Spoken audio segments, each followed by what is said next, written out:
If you went from I'm fine to I can't stop eating this food in seconds, this video is for you. Most binge episodes are not decided by the hunger. They are decided by one tiny moment which takes like 5 seconds, which crosses the line you have created with yourself. When you learn to catch that moment when you're about to cross the line, you will be able to stop the binge episode even if it already started. Or prevent it if you were planning to binge, which might sound weird for some people, but I have planned to binge in my life too often. And it happens without shame, without guilt, without the plans that tomorrow you will be more disciplined and you will use more willpower. It will happen without whole identity crisis we usually go after binge episodes. Let's talk about how it all starts, right? Because it's chain of reactions, and first step is to get the awareness, where does it coming from, and then what are the steps we can interrupt to make sure that we can stop. First thing is that you should be overwhelmed. Like, it should be overloading of system, like your system is shutting down. And it can happen because you're tired, because you're stressed, because you have decision fatigue, bunch of emotions, not only negative ones, positive ones as well. If you're extremely excited or you're so joyful, you might still get the desire to eat, which is very normal with people who are struggling with binge eating and emotional eating in general. So every emotion which you're experiencing intensely would make you want to have food, because food is currently the way you're regulating your emotions. So first thing is system overload. You are in a chaos of like emotional chaos, let's call it like that, even though it sounds a little bit rude, but it's very understandable. I think we all know how this emotional chaos looks. So that's the first step. The second is permission slip. When you are overwhelmed and overloaded, it is very easy to find the reasons why you should have food. And this idea to have food comes from your brain, because your brain at one point in your life learned that if I'm feeling very intense emotions, every time I have food, I'm feeling better afterwards. So you have this chain, and every time you're emotionally overloaded, your brain gives you the signal, maybe we should have food. But you can't automatically do it because you're trying to lose weight, you're trying to make your relationship with food healthier, bunch of other reasons. So you start finding logical reasons why you should do it. For example, I already ate bread when I was not supposed to today, so my progress is ruined. Let me start from tomorrow, and today I will have these whole binge episodes. I will eat everything on my way, everything that is not allowed for me from tomorrow. Or I will go and do hour and a half of the cardio to lose all these calories which I just gained with the episode. Or food tastes so delicious, I will not have access to this food for weeks and weeks and weeks. Let me just eat it and then I will deal with the consequences later. Or something completely different.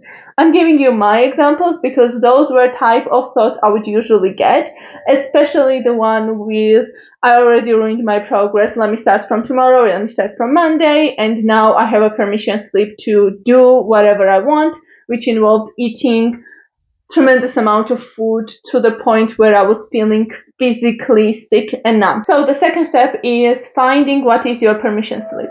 What are the type of thoughts which come to your mind when you want to eat, or what are the thoughts that come right before the overeating episode starts? And it's difficult in the beginning to find them before the episode, but if you will make the recording of it after the episode, like journal it or make some type of notes, do the voice recording, anything will work to collect the data and see what are the common patterns you're having, which will help you do the second step, which is to notice it before. So third step is, after you notice it, you know you're using excuse for the permission slip, and the what should we do afterwards, right? What we're doing is stop. Pause is first thing that interrupts the chain of things that your brain has in your mind to get to the emotional regulation. When you pause, whatever it is that you're doing, it's already interruption or pattern. After pausing, slow down, which is inhale, exhale, or stop doing anything and just sit for a second. Give yourself this time to slow down, calm down, because emotionally you're already overwhelmed and a bunch of things are happening at the same time. It's pure chaos. So slowing down is very helpful to get the plan. Like, what should I do next? Let's just chill out and then we can figure out what to do next. After giving ourselves 5 seconds to just relax, what we're gonna do is to delay the decision. You're telling yourself, if I would want to have this food in 5 minutes from now, I will eat it. What we're gonna do in these 5 minutes is to do something that brings you joy. Anything at all. Like, turn off your brain if you can. I know it's difficult, but if you can. Or what is the first thing that comes to your mind after food? Like, first instinct for you will be, let me have a food. Now you gave yourself time to relax and you are delaying food for 5 minutes. Now you have free 5 minutes. What are you gonna do? Are you gonna scroll on Instagram or TikTok? Are you gonna check your emails? Maybe you're gonna go for a walk. Maybe you're gonna pet your dog or cat or any animal you have at home. Maybe you're gonna call some friends. Fill out this free time with something except food. Then two things will happen afterwards. First will be that you will forget about food completely, so binge episode is already interrupted. The second thing will be that you would still want food. If you still want food, there is two things that might be happening. First is that this emotion is too intense for you to regulate with other things that you tried, or you're genuinely hungry.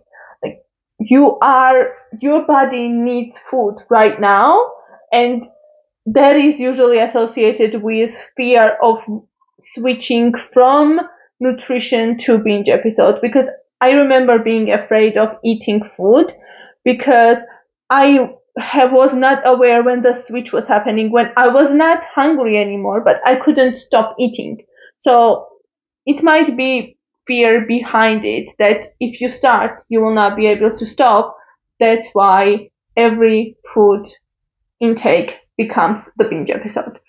In that case, the later case, it is more difficult to work on it by yourself because it's associated with fears or maybe some type of trauma you experienced and you don't remember. So that was the third step, right? To separate everything, try something else, see if it works. If it doesn't work, then go for food. In that moment, if nothing works, you should absolutely go for food, which is crazy. I know it sounds very weird, but you need to regulate your emotions and you need to do it very, very soon. But if you want help with binge eating, like noticing the pattern or finding what are the specific tools that might help you, feel free to join my free community, which is on platform called Skool. It will be in the description below. And I will be seeing you in the next video. Bye!